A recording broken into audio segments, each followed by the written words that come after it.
tamang kaalaman tungo sa malayang kaisipan. Ako po si Ferdy Isleta. Ang kultura ay susi sa kadakilaan. Ako po si Annie Luis. Isang oras lang ang kailangan.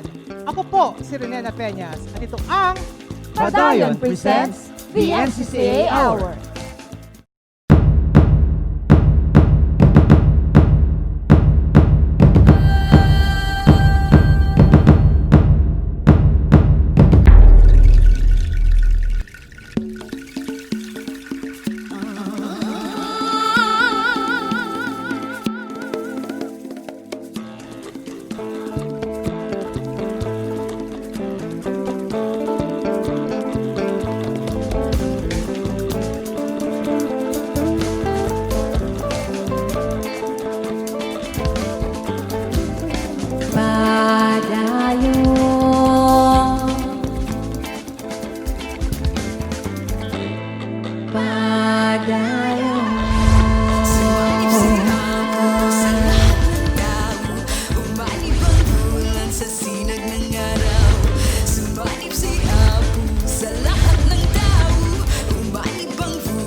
Padayon, the NCCA Hour. Sulong na.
Ang mga sinimulan ng mga dakilang alagad ng sining ay ang mga piraso ng ating nakaraan na nagpapaalala sa ating kasalukuyan kung ano ang ating pinanggalingan at mga pinagtagumpayan bilang bayan.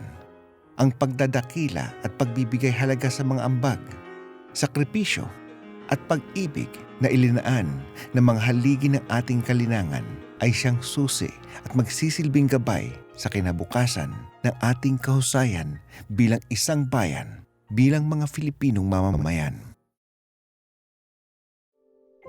Ating lingunin ng isang dakilang manlilingkod ng Filipinong sining, isang tunay na maharlika na naghahari sa puso ng Filipinong kultura, sagisag na mananatiling huwaran at nag-iisa, Pambansang Alagad ng Sining, Lucresia Kasilag.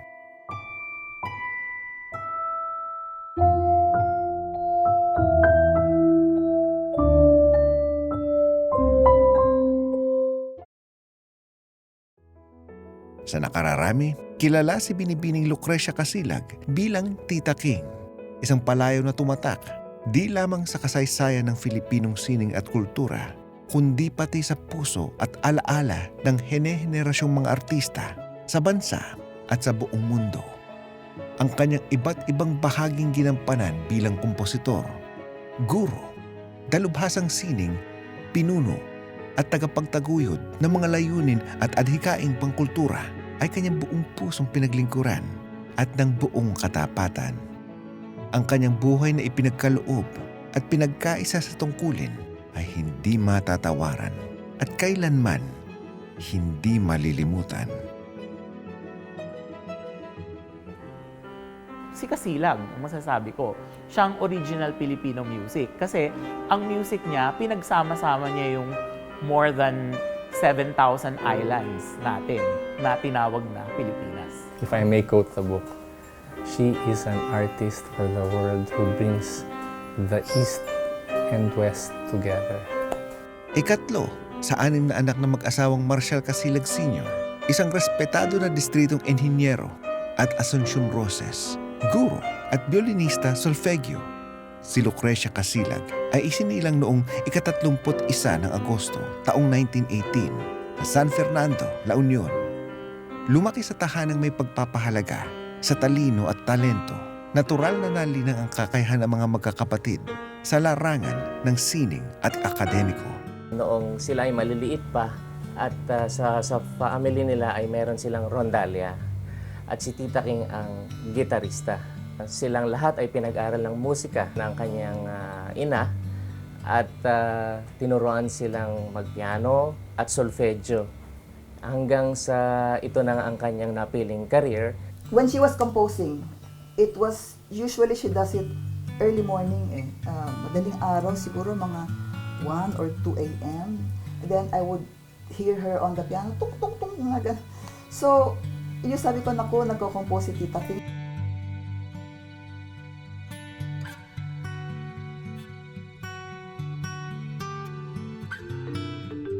Nagtapos ng elementarya bilang valedictorian sa Paco Catholic School at sa mataas na paaralan ng Philippine Women's University. Siya ay nagtapos ng bachelor sa sining bilang cum laude sa parehong pamantasan habang kanyang kinukuha ang kanyang music teacher's diploma, major in piano sa kolehiyo ng St. Scholastica. Sa Paco, dun siya nag-elementary. Pero sa music education niya, she is always proud to say that she got her music education from St. Scholastica's College. And, St. Scholastica's College is the first to open a music program in the Philippines. At bilang isang outstanding student, ang kanyang mga sinulat ay tinatanghal sa aming annual St. Cecilia's Concert. At si Tita King po ay isang suki pagdating sa pagsulat ng orihinal na musika. Kaya yung mga naririnig natin sa ibang lugar, halimbawa ng CCP, ay nasubukan na dito sa St. Scholastica. Lucresia Kasilag, while she was finishing her AB English degree at Philippine Women's, she was also finishing her piano performance degree. And I don't know if there's even a Filipino pianist who performed Beethoven's Hammer Clavier Sonata. This is a gigantic work at the age of 18. Hindi maikakaila ang talento ni Lucrecia Kasilag sa musika, lalo na bilang kompositor. Sa rekomendasyon ng kanyang dekana na si Felicing Tirona, siya ay nagpatuloy sa pagdadalubhasa ng pag-aaral sa komposisyon sa labas ng bansa.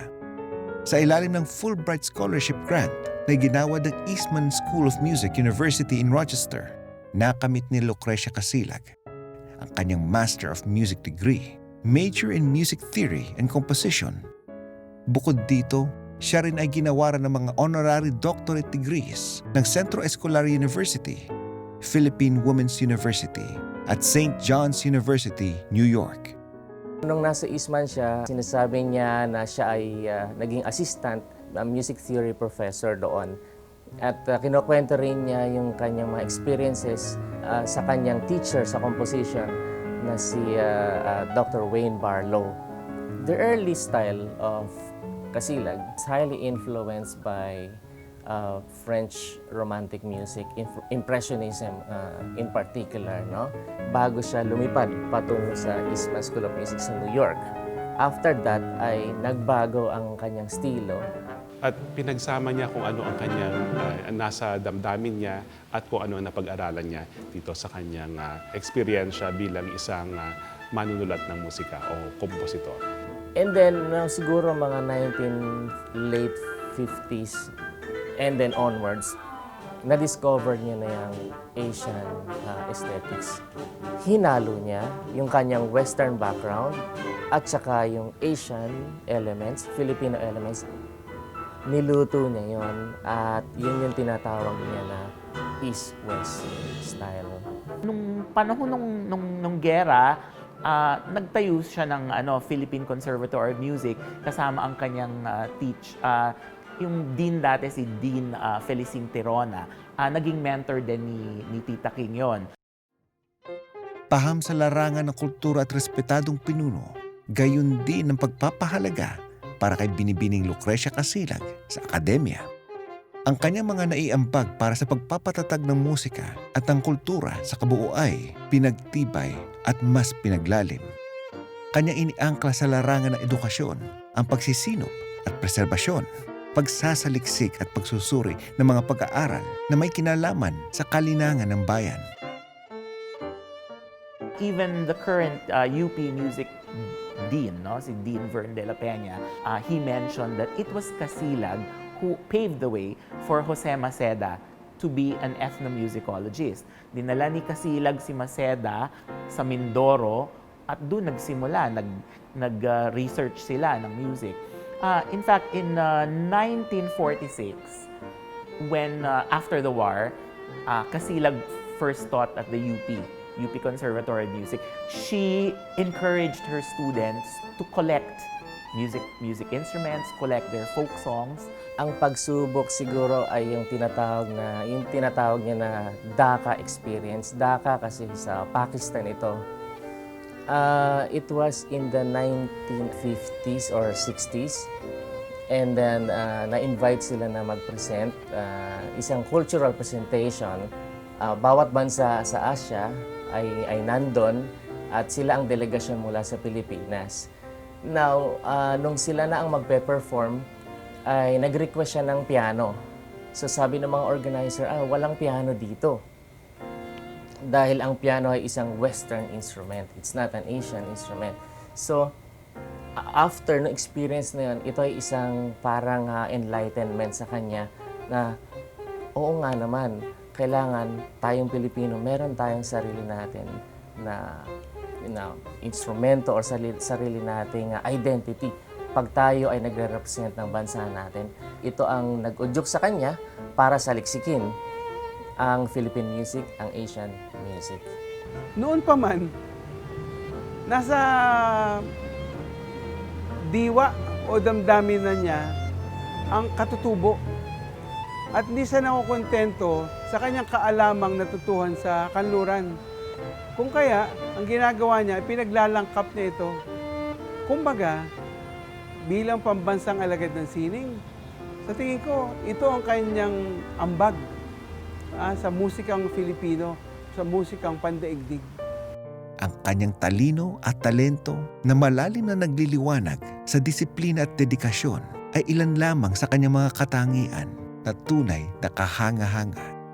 Bukod sa larangan ng akademya, gayon din ang pagtangi sa kanyang kakayahan bilang administrador at pinuno. I knew her later as a dean of the College of Music because I enrolled to get my degree. And that was when I saw her. Actually, she looked so stern and so impossible to reach. When later on, when I got to know her much later, she was as crazy as we were with Zenas Lozada. Noon yan, pag nakikita ko, lagi akong ilag kasi akala ko napakataray. Pero nung tinugtog ko yung advertisement, I saw that she was so human, so normal, so regular. And from then on, she kept on calling me na because madali akong hilahin to perform, and her music, I find it so interesting kasi iba-iba. She made our trips at Bayanihan not only professionally and musically of that standard, because she had put together all the music of the Philippines. She had put it and integrated it into this mind-blowing program that the Bayanihan brought out in 1958. So she was responsible for the musical research. Matindi ang research niya sa mga tribal instrumentation, folk, mga rondalya. Hawak niya yung lahat. Nagawan niya ng komposisyon aside from her modern abstract music. She has some works that are also understandable, mga romantic, pero her works are deep. Kailangan maintindihan talaga. Kaya, it will go through times. Kinover niya yung lahat, so I'm not surprised that she became the first lady of Filipino music.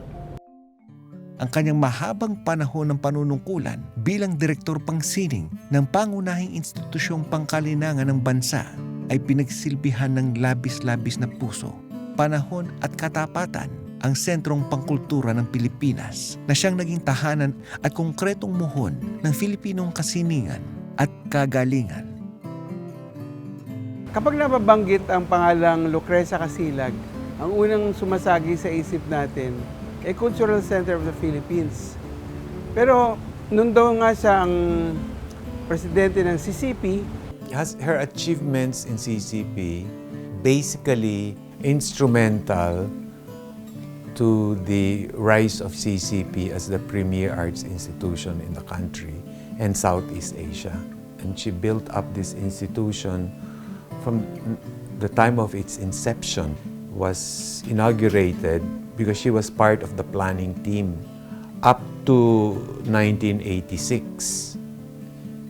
That was how long she worked here. She gave prominence to the CCP in the international art scene. Even as she was president of the Cultural Center, artistic director at some point, she proofread everything that was to come out of. So I've taken that very seriously because it's the image of your company that she safeguarded. That's, I think, taking it very seriously to make sure that what comes out is exactly what is the best that you can bring out. And she organized a lot of things, events, and for that. And I think she was trusted by Mrs. Marcos to really do the artistic direction of CCP. And really, at around that time when she was the artistic director, world-class talents came and performed. Higit pa rito, siya'y naghawa ng landas at lumikha ng isang matibay na huwaran para sa mga educational na institusyon kung paano dapat pinangangalagaan ang mga salik na nagpapaunlad sa pinakadiwa di lamang ng kultura kundi pati sa tunay na pagkatuto. Di lamang ng isang individual kundi pati ng bayan sa pamamagitan ng kultura. sa kanyang paglalakbay sa ibang bansa, napunta sila sa Interlaken. At ito ang ginawa nilang parang modelo para magkaroon ng kagaya nito sa Pilipinas. At kinalaunan noong 1977, itinatag nga yung Philippine High School for the Arts. Doon mismo sa National Arts Center sa Mount Makiling sa Los Baños. At ang opisina po ni Tita King naman ay nasa Cultural Center dito sa Maynila. Kumbagat masasabi ko na maraming pawis at dugo ang dinanak ni Tita King sa simula pa lang sa pagbuo ng Philippine Center for the Arts sa Bundok Makiling. Pagkatapos naman ay ang pagpapangisiwa at pagtaguyod nito ay isa ring napakahirap na gawain. Nung nagbabalik gunita nga ang mga alumni, kung ano ba ang nagawa talaga ng Philippine High School for the Arts, hindi yung mga individual na nagsipagtapos sa PSSA, kundi ang nagawa ng institusyong ito ay ang ambag sa ngalan ng edukasyong pansining. PSSA, sa tulong ni Tita King, ang nagpasimula na parang professionalisasyon ng art education. Hindi lamang siya nakontento sa pagtugtog, paglikha, kundi magbahagi. At napakahalaga nun, no? Yung pagiging artist educator ng isang alagad ng sining. Tinaguri ang unang ginang ng Filipinong musika, si Binibining Lucresia Kasilag. Si Binibining Lucresia Kasilag ay isang tunay na henyo sa kanyang larangan. Ang kanyang daang-daang komposisyon, di lamang ng malawak na kahusayang pangmusika, ito rin ay koleksyon ng kanyang malawak na karanasan bilang artista, malalim na pag-unawa at pagmamahal sa kanyang sining at walang hanggang pagtuklas sa potensyal at posibilidad ng Filipinong kalinangan. Ang pinakatumatak sa isip ko ay ang divertismento para sa piano at orchestra. Kasi high school pa lang ako noon ay napapanood ko na ang Ballet Philippines na sinasayaw nila ang musikang ito. At kahit makinig ka lang sa musika ay meron ng mensahe ito na maganda ang musika ng mga Asyano, maganda ang musika ng ating bansa, Pilipinas. Tapos pag sinabayan pa ito ng sayaw ay nagkakaroon pa ng mas espesyal na kahalagahan ang kanang musika. She composed it pa in 1960 eh. And then it was premiered by the Manila Symphony Orchestra. Yeah, Diba? that's our favorite. Your favorite too? Yeah, it's one of my favorites. Makikita mo, how did she blend that na iba-iba, may gong, different kinds of gong, may mga kubing, mga different percussion instruments, even the voices of the people na la la la la la, mga ganun. She's able to include it in her composition.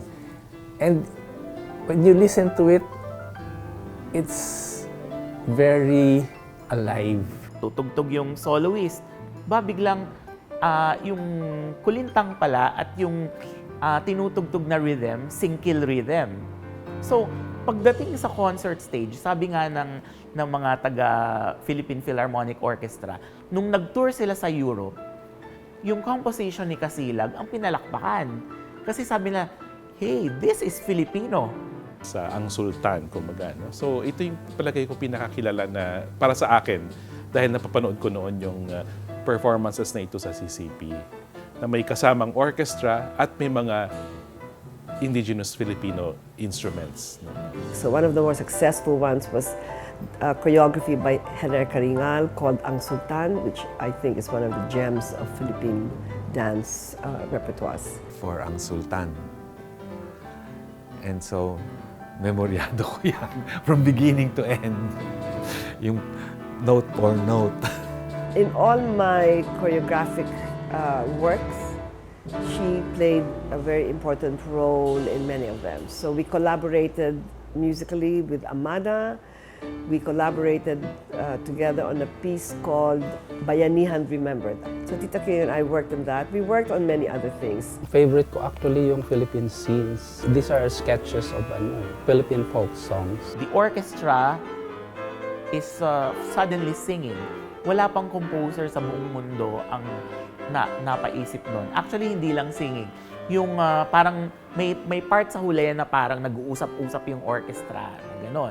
Isa sa mga pyesa na natugtog ko na kay Tita King, yung Ecology. Meron kasi siyang series of piece, ang tawag ay Ecology, na kino-combine yung different kinds of instrument na Western at saka Philippine. For me, it's a very, very nice experience kasi parang ang sarap mag-perform. Kasi kakaiba siya eh. Kapag narinig mo yung Ecology, kakaiba siya kasi nga nature sounds, indigenous sounds, Western sounds, so gano'n. She has around 7. At ito yung pinaka-interesting kasi may choir, tapos yung mga iba-ibang bote at na iba-iba syempre yung tubig na nakalagay sa bote na yun para iba-ibang pitches, no? Tapos, bakit kaya ecology?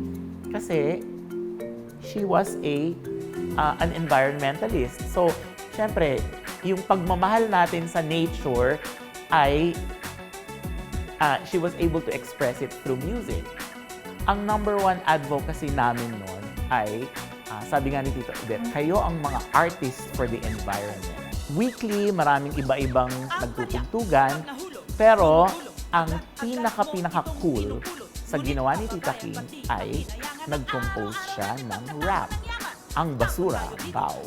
Yun. Tapos linagyan niya, ang kagandahan kay Tita King, yung rap na yon ginawa niyang talagang Pinoy na binigyan niya ng ethnic instruments na dun nakilala si Tita King eh. Tapos, siya mismo ang nag-rap, ang basura. Actually, her first music theater was also my first. The Larawan ng Kababaihan, Maskara at Mukha. See, that was my first music theater piece where I cast myself as Sisa.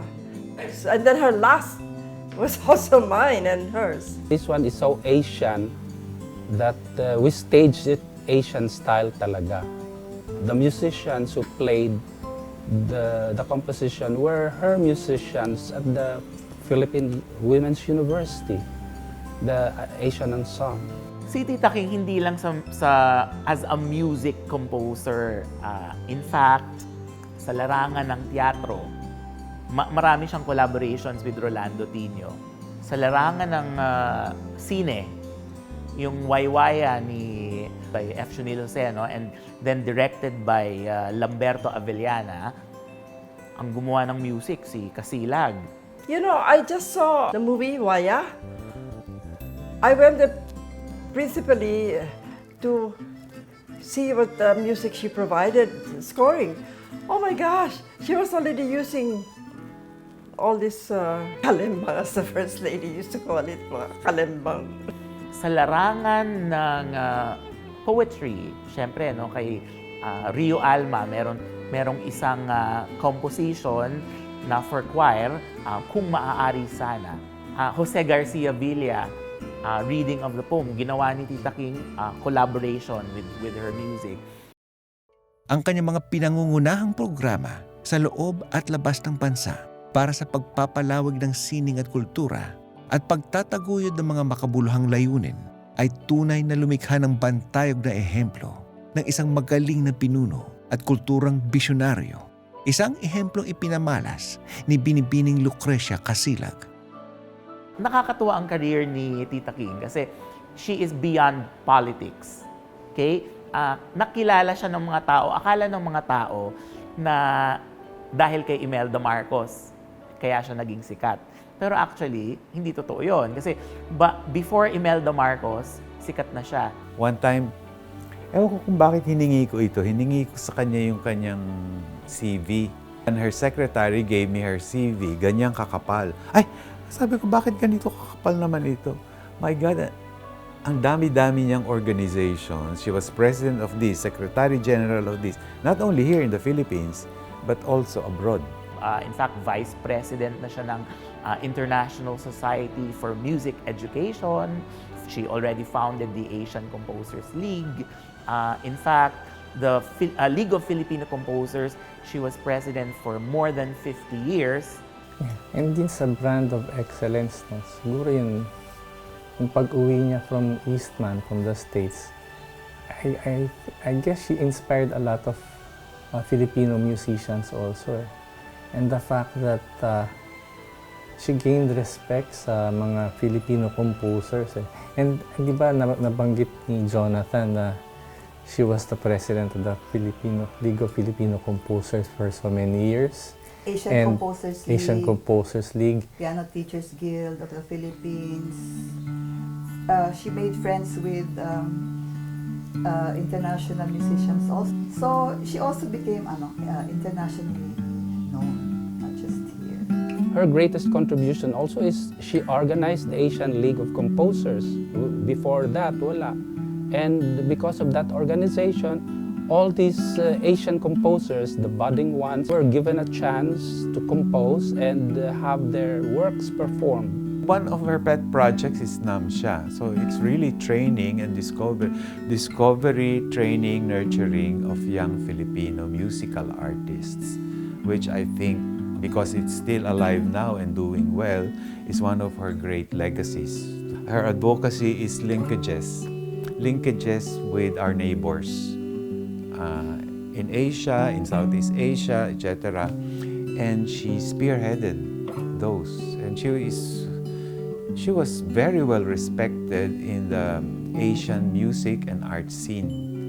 At sa kabila ng kanyang malayong narating, ay isang mapagkumbabang tao na mapagbigay di lamang sa kanyang talento at talino, gayon din ang kanyang panahon at malasakit isang itinuturing na kaibigan at ina ng marami.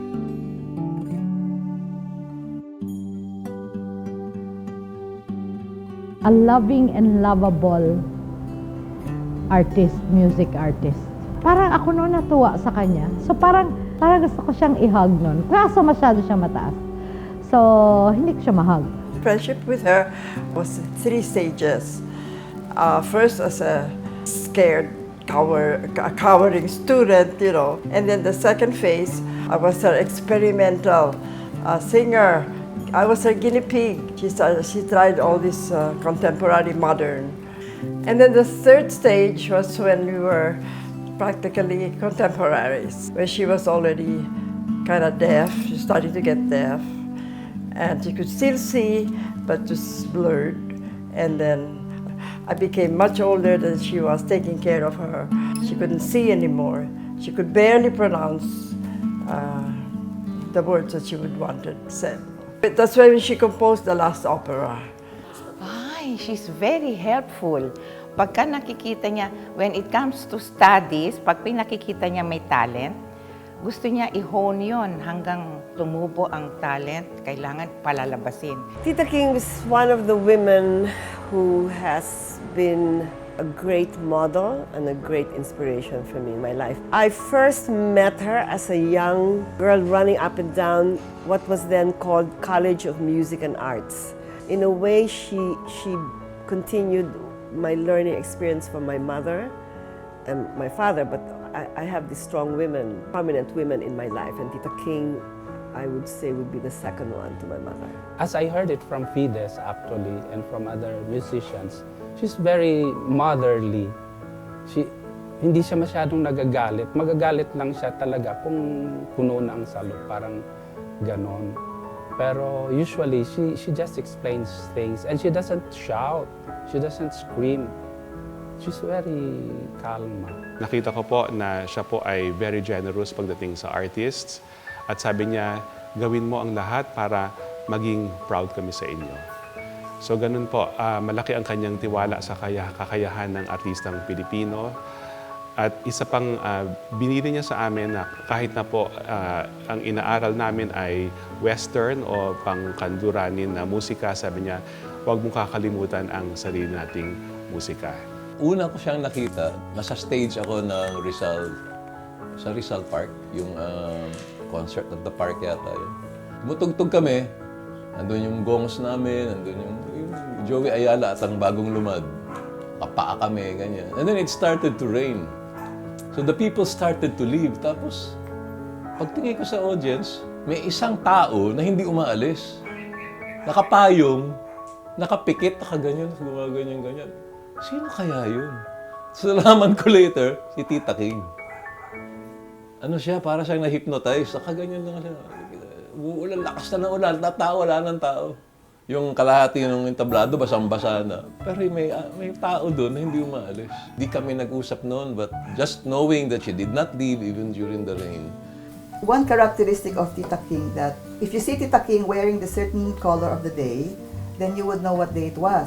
Because she kept to a schedule of wearing different colors depending on the day. Kasi sabi niya, she believed that every day has some kind of cosmic thingy that vibrates with a certain color, no? Because there were times that Tita King would come with us out of town. So we'd go to 100 islands.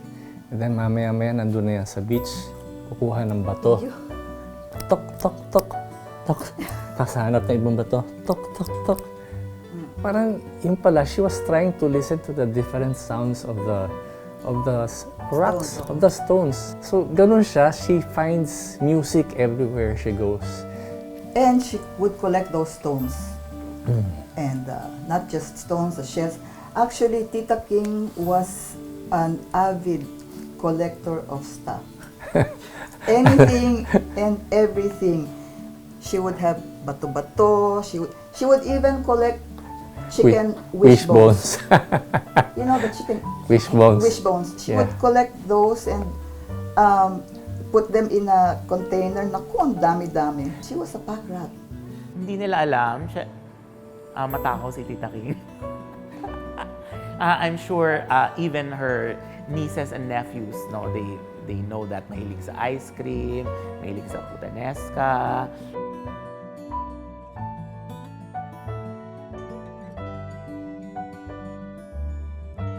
Sa napakaraming buhay at pusong kanyang natimo, mapa sa kanyang musika at panunungkulan ay tunay na di matutumbasan ang kanyang kadakilaan ng mga parangal, pagkilala, gawad na natanggap ni Binibining Lucresia Kasilag sa kanyang buhay.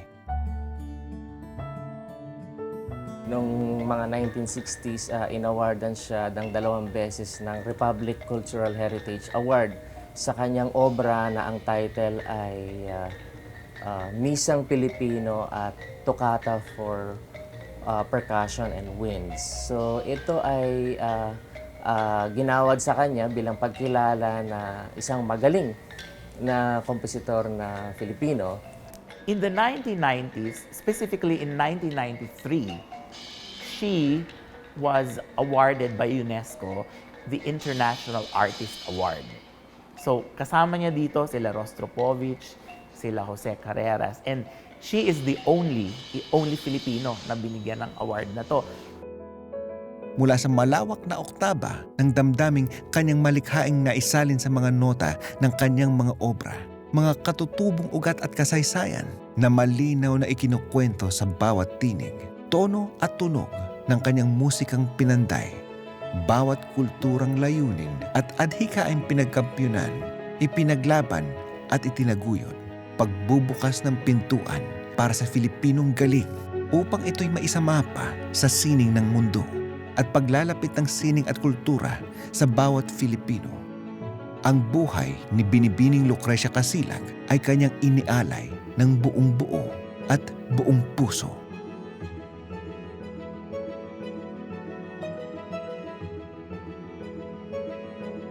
She is not after whatever monetary consideration there is for her compositions, and she's very open to sharing her works with anyone. And she's not after the fame or the glory.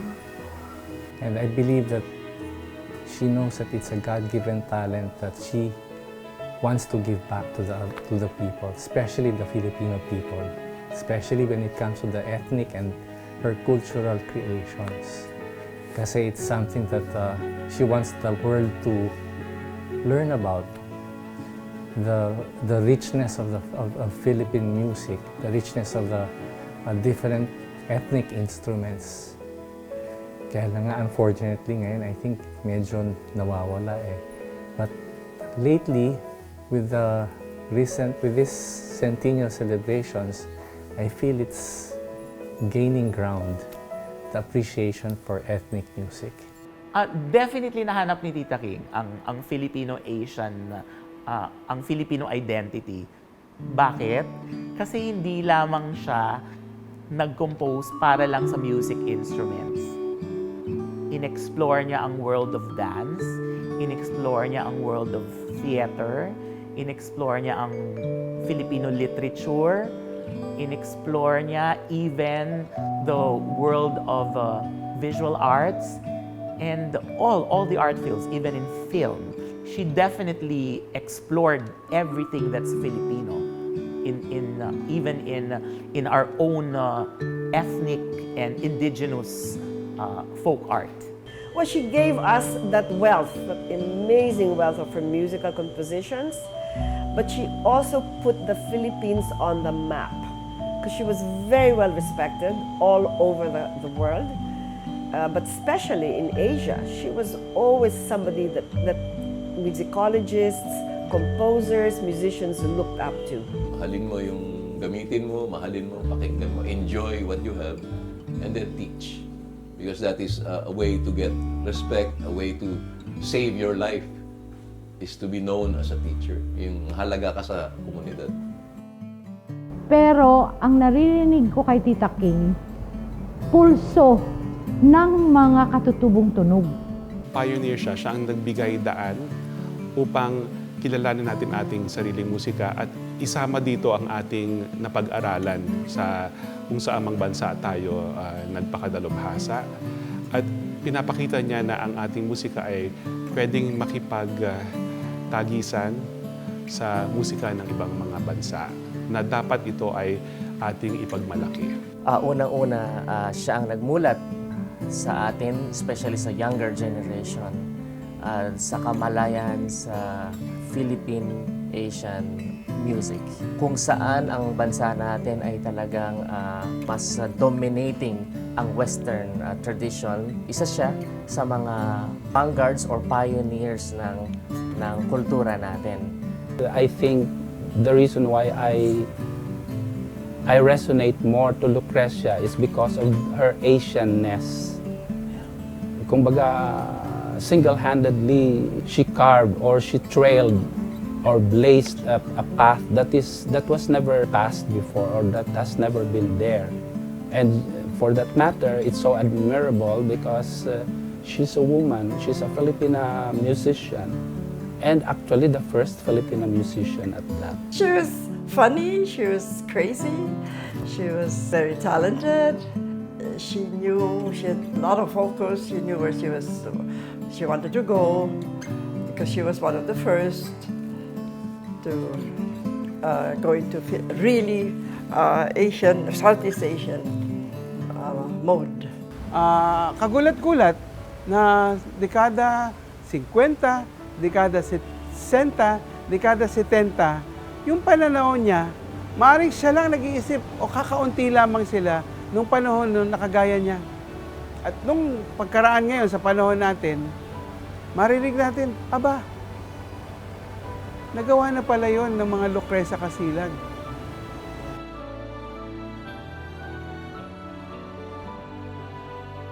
Sa mundo ng Filipinong sining na kanyang tunay na pinagharian, kanyang binigyan ng malalim na kahulugan ang salitang paglilingkod, ang kanyang ehemplo na matagumpay na nagsakatuparan sa tunay na ibig sabihin ng katotohanan, kabutihan at kagandahan.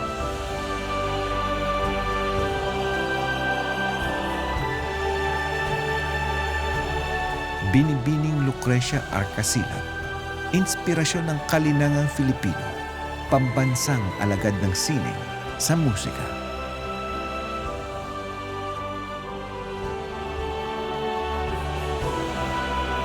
Sagisag Kultura ng Pilipinas.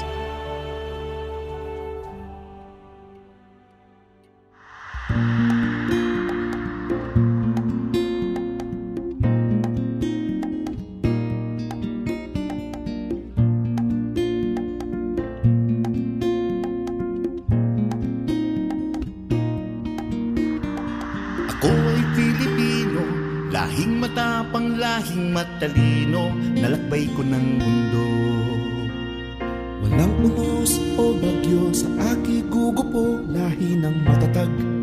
Ako ay Filipino. Ako ay Filipino. Ako'y makadiyos.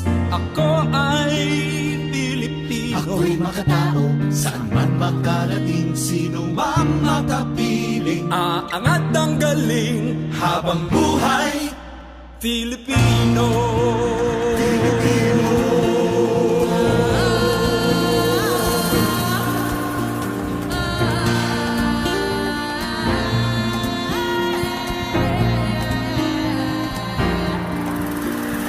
Tumipot sandaang mga isla, magkakahiwalay ngunit nagkakaisa. Tahanan ng aming lahi, mga pook na aming ninimiti.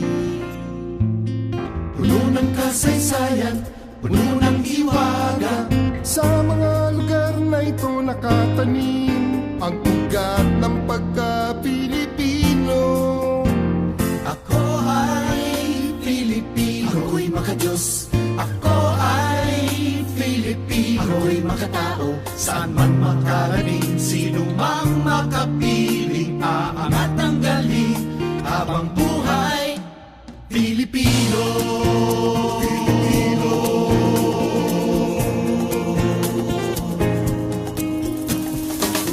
Kami ang lahing kayumanggi mula sa bughaw na langit at dagat. Mula sa pulang animoy dugo, ikinalo sa dilaw na araw at bituin. Yan ang kulay ng katatagan, yan ang kulay ng kagitingan, buong tapang na sumisigaw. Yan ang Pilipino. Ako ay Pilipino, ako'y makadiyos. Ako ay Pilipino, ako'y makatao. Saan man makating, sino mang makapiling, aangat ang galing habang buhay Pilipino.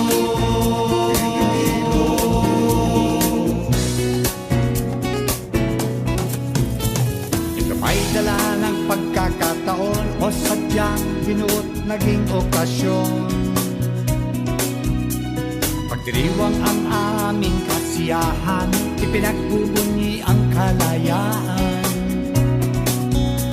Pinupuri ang katapangan, kapanganakan, pag-iisang dibdib. Pagbabalik bayan o talino ng tatagisan, ipagdiwang natin ang pagiging Pilipino.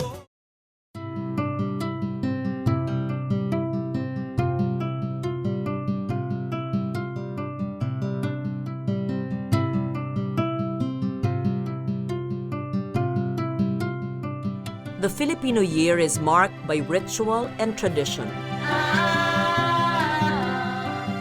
In the season of Dayaw, we will relish the preparations and celebrations that have defined our many cultures. What do we as Christians, as animists, as Islamic Filipinos value most? And how do we mark our years to show our collective aspirations? Tayo'y magdiwang at magpasalamat. As we mark the milestones of the Filipino year, this is Dayaw, our knowledge, our pride.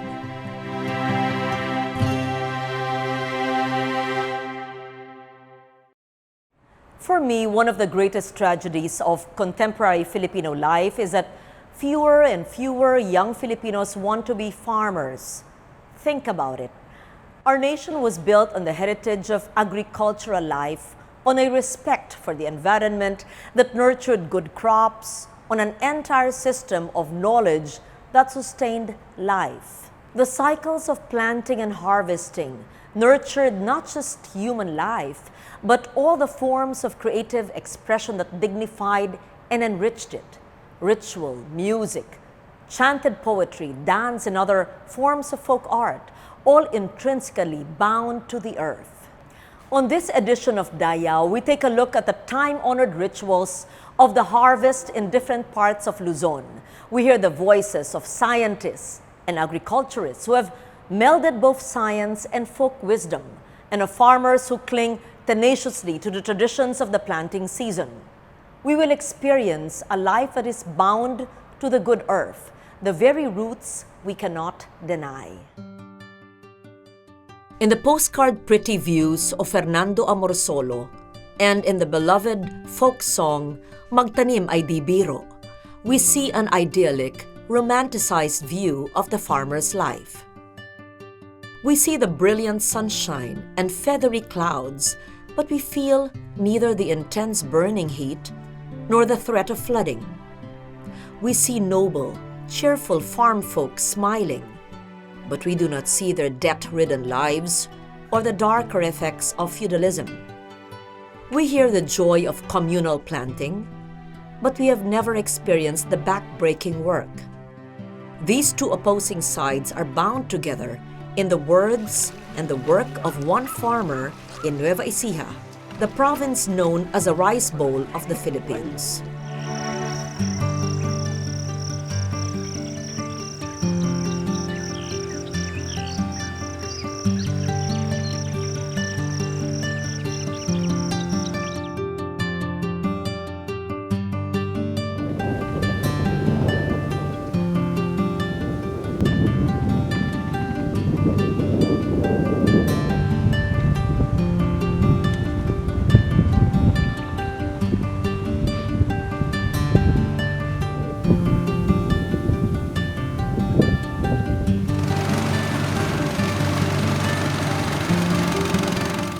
Ako si Cesar Milyari, 40 years na akong nagsasaka, nagtatrabaho sa bukid. Ang pagsasaka namin dito ay 2 beses sa isang taon. Ang unang cropping namin, yung tinatawag na main crop, is nag-uumpisa kami ng May o kaya June. Tapos mag-aani kami ng mga October, kaya November. Pahinga ng konti yung lupa, mga December. Mag-second cropping na naman kami. Aanihin namin ng mga March, ganyan, April. Bago magtanim, ang una, kung tanim na transplanting, kung bagang tinatawag, magpupunla ka muna ng binhi. Pupunla mo, halimbawa yung sa akin, 3/4. Ang pinupunla ko dyan, mga 1 kaban at kalahati. Ganyan. Ipupunla mo yung palay. Tapos pagka may 1 buwan na, ganyan, o kaya 25 days, pwede mo nang itanim. Ngayon, yung tataminan mo, siyempre, aararuhin mo muna. Papatubigan. Kung wala pang ulan, patubig sa generator. Pagka napatubigan mo na, araruhin, lilinisan, pupuligligin, ganyan. Tapos pagka may 25 days na o 1 buwan yung punla, pwede nang itanim. Pero yung pagtubo po ng palay, ilang buwan yan? Depende sa binhi naman na bibilhin mo at ipupunla mo. Meron yung 112 days, merong 100 days, merong 90 days, ganyan. Hindi pare-parehas. Sa akin, mga 3/4 lang yung talagang sarili ko. Kung maganda ang pag-aalaga, makakaani ka naman ng mga 80, ganyan. Kagaya niyan sa akin, nung naanihan ko ng medyo maganda-ganda, naka 80 kaban na palay. Pero pagka minalas-malas naman at nasira o kaya damo, kakaani ka ng 30, ganyan, 20. Sana mabigyan din naman sana kami ng mga, gaya ng mga pagkukuhanan ng tubig. Para dito sa amin na, kagaya ng mga iba dyan, nandun sa taas. Paano makakapagsaka? Wala namang kukuhanan ng tubig. Kaya yun ang pinapanawagan namin dito sa mga may kakayahan sana na mabigyan kami ng mga patubig. Tsaka yung mga presyo ng sana, palay. Sana naman, dagdagan naman dun sa mga presyo ngayon na sobrang mura.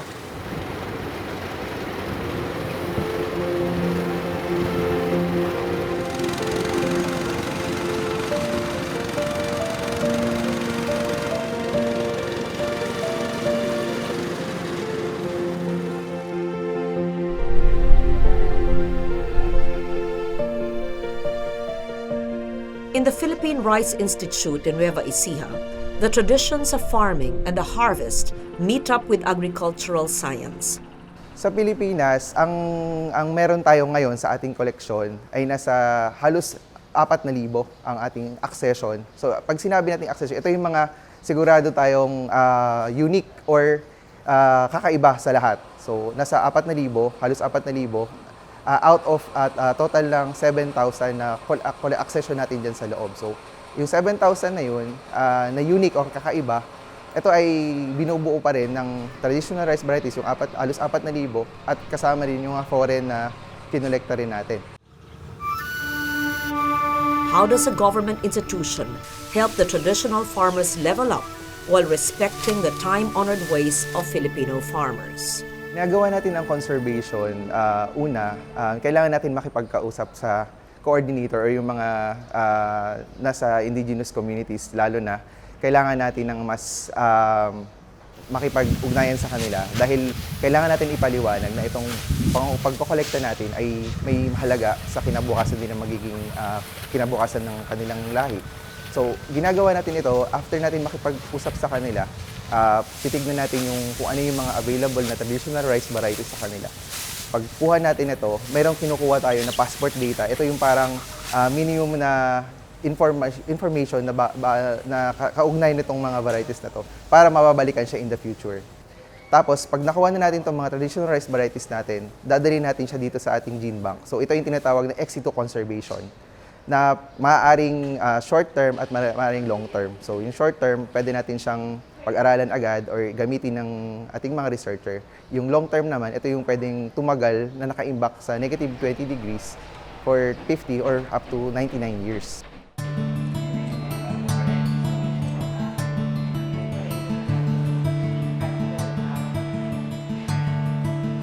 Ito po yung gene bank at ito po yung seed processing laboratory namin. Ito yung mga samples ng mga traditional varieties na tinatanim natin sa bukid natin dito. But actually po ito ay mga collected from different provinces ng Pilipinas. Ayan, tinatanim natin dito para ma-seed multiply at ma-assure na mataas yung viability ng seeds bago itago. Tapos after po nito, ito po yung seed cleaning namin. Bali, sort yung good seeds, saka iniwalay yung mga impurities, infected. Yun.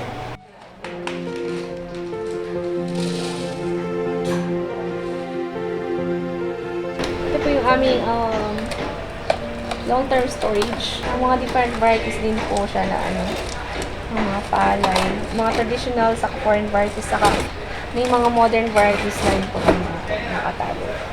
Sa traditional rice varieties, ang kagandahan ngayon, may mga farmer tayo na nagtatanim ng traditional rice varieties na willing naman gumamit ng mga modern tools natin tulad ng microtiller na akma lang doon. Halimbawa, dito yung sa Ifugao, pwede na gumagamit sila ng microtiller na hindi siya ganun kalaki na makina sa pag-prepare ng land.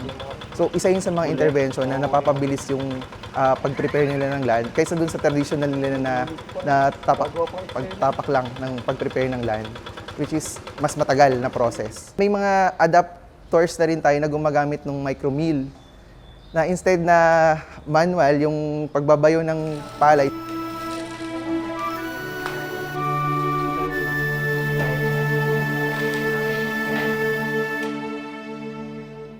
Despite this modernization, sa mga ibang lugar, marami pa rin gumagamit ng mga traditional farming practices. Like, for example, in yung pinaka-popular ngayon, in Banawe, they still have their rituals on rice farming. They still have their traditional rice varieties. They still practice yung kanilang storage and then yung post-production ritual practices. The farmers are supported by the government in so many ways. One is training. So, tinitrain na yung ibang farmers on modern farming technologies para mas dumami yung ani nila, mas hindi mahirap yung rice production processes through mechanization. Tapos, nag-introduce na nga ng modern varieties na mas malaki yung ani at kung saan mas malaki yung magiging kita nila. We also educate the youth kasi medyo matanda na po ang average age ng ating mga farmers. Ang average age natin ngayon ay nasa 57. So growing old. So we're trying to reach out sa ating mga kabataan para ma-encourage din sila to go into agriculture. Kasi otherwise mamamatay po ang ating rice farming traditions. Kasi ang akala nila mahirap ang mag-farm. Nasa likod nun, ang dami palang mga pwedeng opportunities na i-venture ng mga kabataan natin. Like they can be scientists, they can be entomologists, they can be development communicators, or they can be like us, they can be anthropologists who studies the culture of the rice farmers. Hindi lang siya yung naiiwan ka sa bukid at naiinitan ka or it's a back-breaking toil, sabi nila. But there's more opportunity and fun sa rice farming.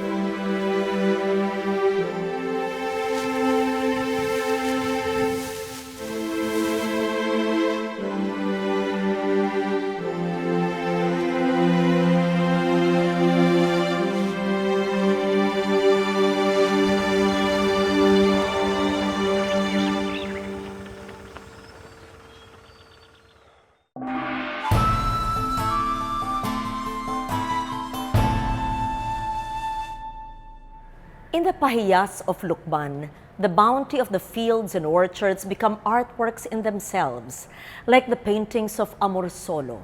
The colorful displays have become a part of our collective imagination, another pretty picture of how abundant the harvest can be.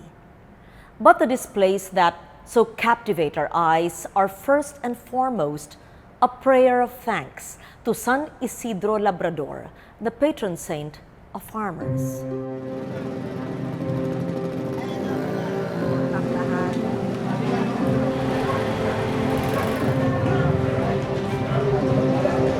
Si San Isidro kinikilala na isang secondary patron ng Philippines. Bakit? Yun ang ating bansa.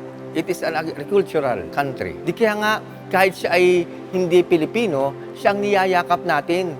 Dahil sabi nga, ito yung santo na kung saan tayo may mga devotion na sa pamagitan ng ating paglapit, pagdadasal sa kanila, ito yung sabi nga, merong blessing na kapalit. Ito yung siyang mga ngalaga sa ating halamanan, sa ating taniman, at dahil dito ang kanyang naging buhay. Sabi nga, sa buhay ni San Isidro rin ang kanyang pinagsama, yung tinatawag na ora et labora, prayer and work. According to legend, Isidro was a Spanish farm worker known for his devoutness and piety. It is said that he would spend his time in the fields praying, while an angel would tend the oxen at the plow. Others would wonder why his fields were so fertile, while all he seemed to do was pray. One day, his landlord visited the field and saw for himself the angel at work. Awestruck, the landlord knelt before the humble and pious farmer. The elements of his iconography, the angel and ox, the landlord kneeling in amazement, are found in the beloved Santo paraded around Lukban, Quezon. Bilang pagpapasalamat, kapag dumarating ang Feast of Saint Isidore, nagpupunta sila sa simbahan. At pagpunta nila sa simbahan, every May 15, dala nila yung kanilang harvest. It's either palay, gulay, prutas, alin man na galing. It is a sign of their thanksgiving, pasasalamat kay San Isidro. Yung kanilang mga products sa harap ng simbahan at doon ibe-bless ng pari pagdaan ni San Isidro. Tapos nag-evolve pa, after noon, dahil dinadaanan na yung mga bahay, ang ginawa na nila, instead na binabless na ganun, idine-decorate na. Kaya nga salitang pahiyas. Ipinapahiyas na nila at sa pagdaan ng prosesyon ni San Isidro, yun ang kanilang paraan na pagpapasalamat kay San Isidro sa pamagitan ng paglalagay ng pahiyas sa kanilang lugar.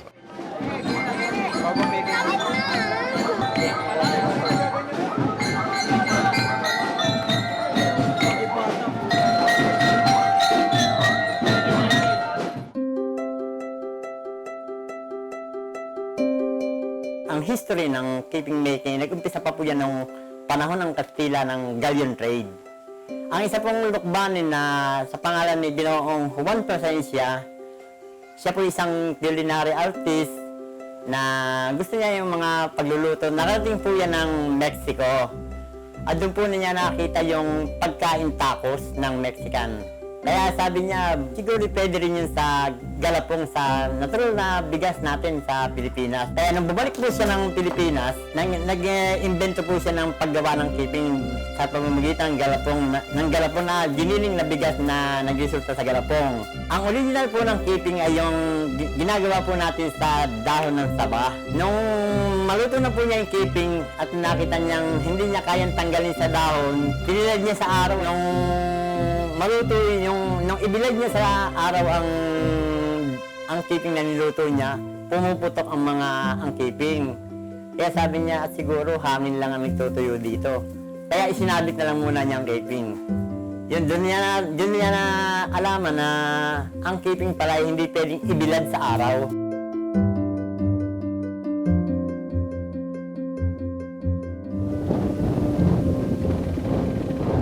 How resonant the tableau must have been to the Filipino farmers toiling under feudal landlords. It is this faith in blessing of divine abundance and the intercession of San Isidro that inspire this fanciful harvest. Pasasalamat sa magandang ani na binibigay ng Panginoon para sa mga magsasaka at isa rin din pong tradisyon ng mga magsasaka na para magbalik tangkilik po na yung ibang inaani naming halaman o gulay, niaali naman namin sa kanya para balik tangkilik sa kanyang pinagkaloob sa mga magsasaka. Pinakahinihiling po namin doon ay talagang pagbiyayaan pa kami ng magagandang ani dito sa aming pagsasaka. Basta't lahat ng tungkol po sa pagsasaka ay kumari bigyan kami ng magagandang ani para hindi po mabaliwala yung aming pagpapagod, masuportahan ng mga taong bayan na umaasa sa pagsasaka dahil kung wala po magsasaka, baka po walang kainin ang mga taong bayan natin na lalo sa bigas. Sabi ko nga lagi, mabuti sa tao ang marunong magpasalamat. Tingnan mo ngayon, mahirap ang buhay. Pero sa kabila ng mahirap ang buhay, kahit yung mga pobreng mga bahay, hindi naman sila konkreto, hindi simento, pero gumagastos nilalagay. Bakit? Ito isang uri ng kanilang pagpapasalamat kahit noon pa man na ang tao, ang mga lukbanin, marunong magpasalamat sa Diyos. At yung festival na ito isang paraan ng kanilang pagpapasalamat sa Diyos.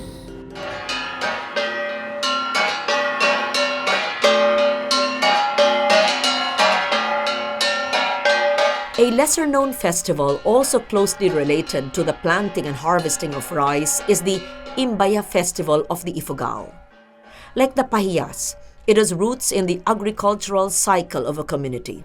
Like the pahiyas, it has become a way of proudly proclaiming a people's identity while attracting tourists. The term Imbaya comes from the word baya, which means the rice wine. We celebrate the Imbaya to showcase our cultural practices, our dances, our ethnic games, and to showcase our native attire.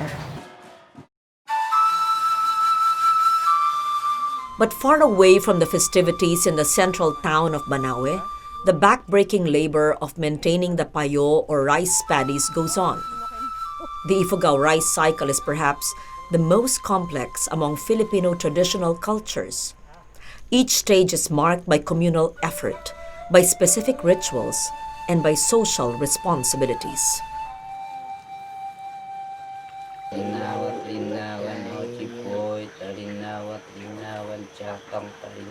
Ang orpi, kung matapos naming magtanim, mag-orpi na kami at saka magpapasalamat para protektaran namin yung palay.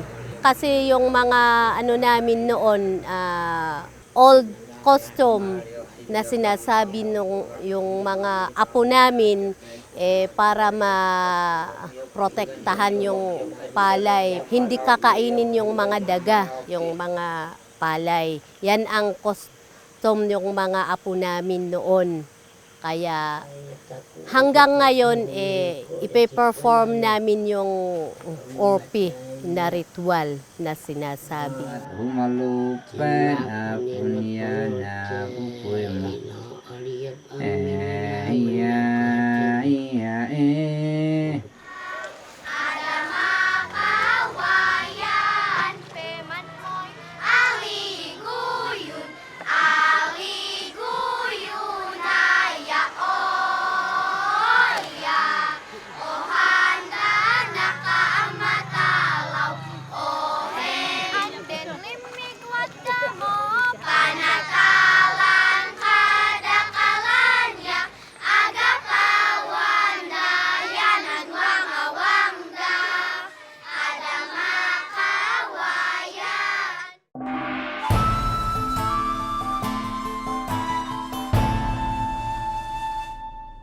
The bulul is the iconic sculpture that links the Ifugao to the rice cycle.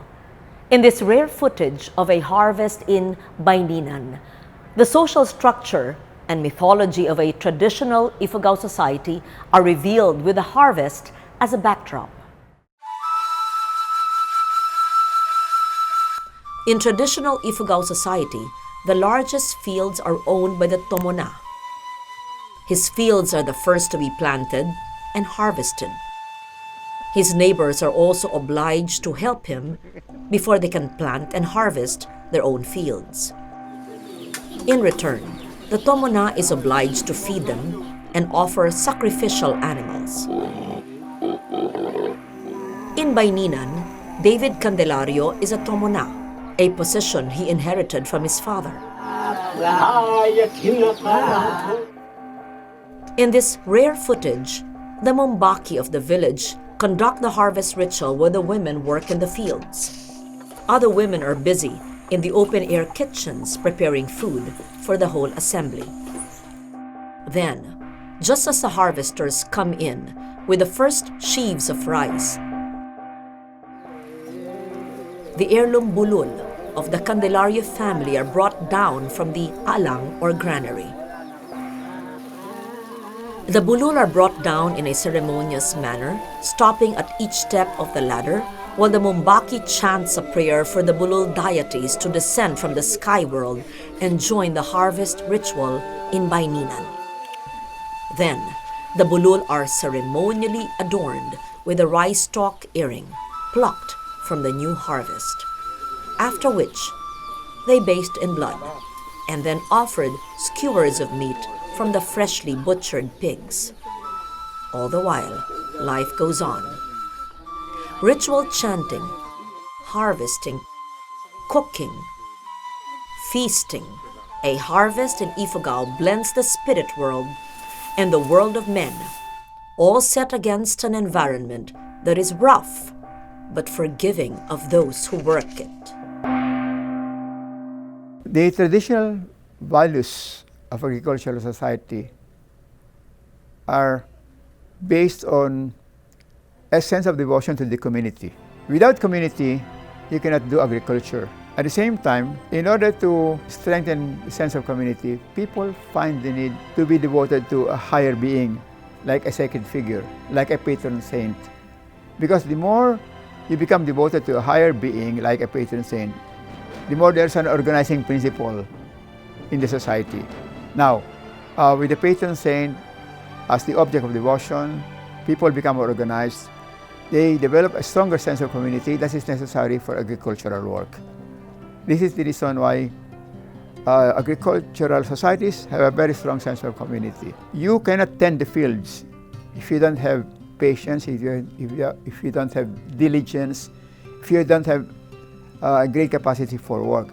So one virtue that you find in agricultural societies is patience. The painstaking work that you need to do in order to plant, in order to harvest, and in order to work in the fields is tremendous. That's why this is another quality of agricultural people. They're very patient. And even their concept of love has to do with patience. Because in order to test a person's character, whether the person is ready for love or raising a family, you have to find out whether this person has enough patience to work for the family. That's why even the courtship practices in agricultural societies require that the male serve the family of the female for months or even years to find out the strength of character to support a family. So devotion to a higher being, to bind the community, to strengthen the sense of community, and patience, and painstaking attention to detail.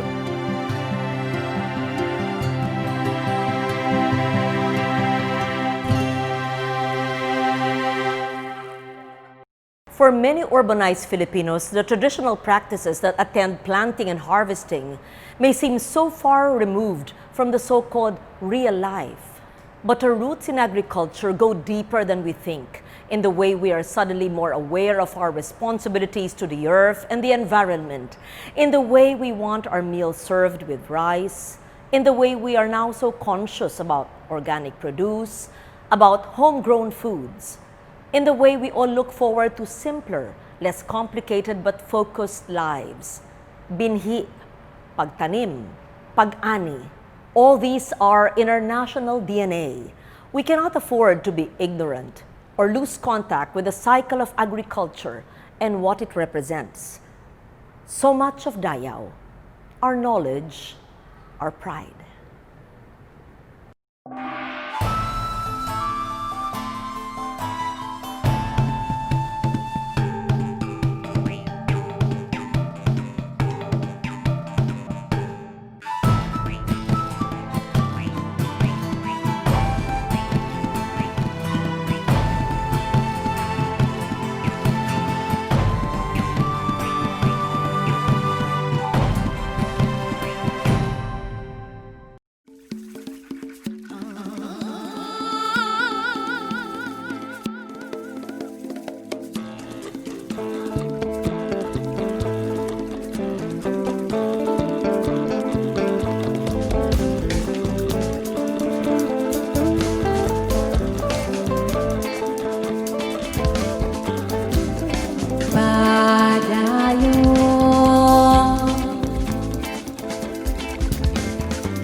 si Abu sa lahat.